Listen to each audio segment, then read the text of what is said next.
자전거를 즐기는 방법은 많습니다.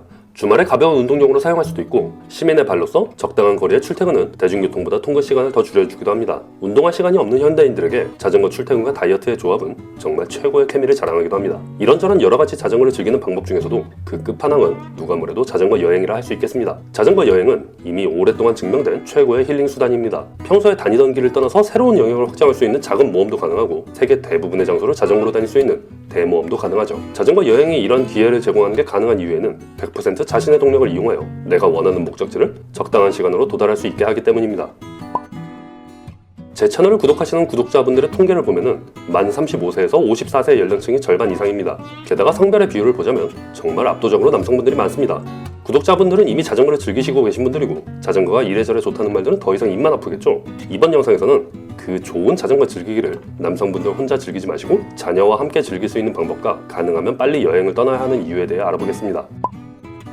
우선 방법을 알아보기 전에 가장 먼저 자녀분들의 나이가 중요합니다. 만약 자제분들의 나이가 17살, 고1이 넘어가는 분들이라면 그냥 깔끔하게 포기하는 게 낫습니다. 이분들은 정말 바쁘게 살아가는 현대인들이기 때문에 자전거 여행 말고도 할 것이 많습니다. 이미 부모와 노는 것보다 친구들과 노는 것이 더 좋은 시기이고 20세가 넘어간다면 생물학적으로 성인이기 때문에 같이 가는 것보다 혼자 보내는 것이 훨씬 의미가 있습니다. 만약 이 시기에 자녀와 함께 자전거 여행을 떠나신다면 그땐 데려가는 게 아니라 같이 가달라고 부탁해야 되는 시기입니다. 그렇다고 너무 어리면 체력적으로 힘들기 때문에 제가 생각하는 가장 적당한 나이는 10세부터 16세까지 한참 브롤스터즈 트로피에 목숨 거는 나이입니다. 이 시기에 해당하는 자녀가 있는 분들이라면 그 다음에는 자전거 여행을 데려가는 방법에 대해 알아보겠습니다. 그냥 가자고 하면 안 간다고 하는 경우가 많기 때문에 적당한 선물로 데려갈 생각하지 마시고 꽤 커다란 선물, 하지만 다음에도 해줄 수 있는 선물로 준비해야 됩니다. 이때 여행을 갔다 와서 약속을 안 지키고 선물을 안 주거나 기대보다 작은 선물을 준비한다면 이게 마지막 여행이 될 수도 있기 때문에 3박 4일 인건비 지급한다고 생각하시고 만족스러운 선물을 준비해 주시기 바랍니다.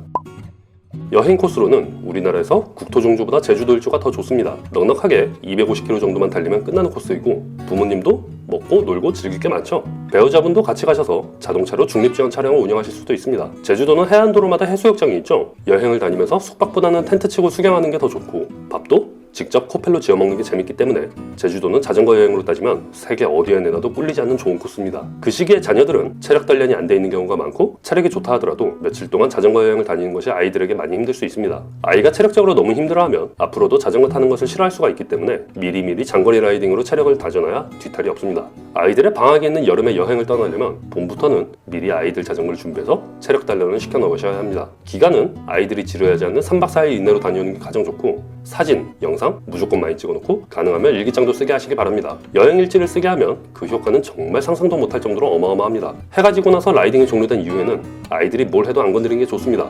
해수욕도 하고 주변 관광지도 구경하면 좋겠지만 그냥 트로피 모으도록 놔두셔도 됩니다. 자전거 여행을 다녀오시고 난 이후에 이해로 아이들이 뾰루퉁해져 있는 경우가 많습니다. 아니 좋은 여행 다녀왔더니 왜 삐져있지? 그건 완전히 어른들 생각이고 처음에는 재미있게 잘 다니다가 한 2-3일 정도 지나면 아이들은 롤과 배그할 시간을 많이 뺏기게 된 것입니다. 설령 삐져있다 하더라도 큰 문제는 되지 않습니다. 며칠 지나고 롤 몇 판 하면 금방 잊혀집니다. 지금까지 자전거 여행을 데려갈 방법에 대해 알아봤으니 가능하면 한 살이라도 어릴 때 여행을 데려가야 하는 이유에 대해 알아보겠습니다. 모든 부모님들이 잘 알고 계시다시피 자녀와 함께 여행을 다녀오는 가장 큰 이유는 유대관계 때문일 것입니다. 아이들이 중고등학교만 진학해도 폭풍노도의 시기가 거세지기 때문에 더욱 서먹서먹한 관계가 이어지죠. 화려한 먹거리와 볼거리, 즐길거리가 질비한 여행이 아이들과 관계에 꼭 도움이 되지 않을 수도 있습니다. 그저 자녀와 시간을 더 보내는 것이 중요한데 자전거 여행이 정말 훌륭한 이유는 부모와 똑같이 함께 고생해야 되기 때문입니다.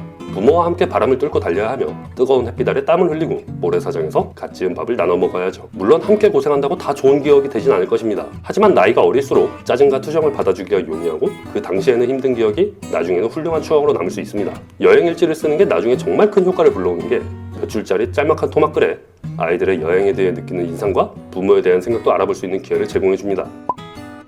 또 다른 이유로 자전거 여행은 아이들이 친구들에게 자랑할 수 있는 추억이 되기도 합니다. 저희 매장에 찾아오는 어린 친구들 중에서 어렸을 때 자전거 여행을 다녀온 친구들이 여럿 있었습니다. 저에게 그런 여행기를 들려줄 정도면 친구들 사이에게는 분명히 자랑을 많이 했겠죠. 그 외에도 체력적으로 정신적으로 도움이 많이 되는 여러 가지 이유가 있겠지만 그런 것들은 영상을 보시는 분들도 충분히 감이 오실 겁니다.